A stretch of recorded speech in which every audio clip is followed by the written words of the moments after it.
السلام علیکم ورحمۃ اللہ وبرکاتہ۔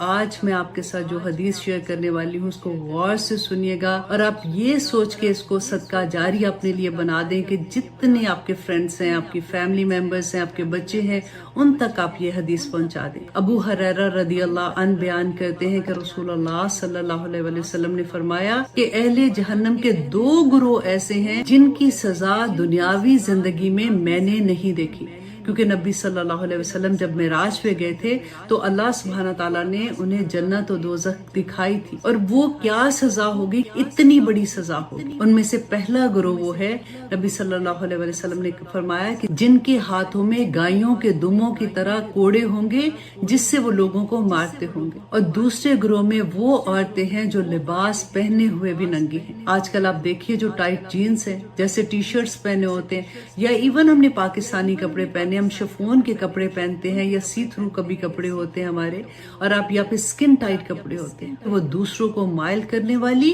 اور خود مائل ہونے والی ہوں گی۔ اور نمبر 3 کہ ان کے سر بخت کی اونٹنیوں کی کوہانوں جیسے اونچے ہوں گے۔ تو نبی صلی اللہ علیہ وسلم نے کیا کہا کہ ان کے سر بخت کی اونٹنیوں کے کوہانوں کی طرح ہوں گے۔ اللہ اکبر۔ یہ عورتیں نہ تو جنت میں داخل ہوں گی اور نہ ہی اس کی خوشبو سونگھ سکیں گی، حالانکہ اس کی خوشبو دور تک آ رہی ہوگی۔ اللہ سبحانہ تعالیٰ ہمیں اور ہماری اولاد کو اس فتنے سے محفوظ رکھے، آمین ثم آمین۔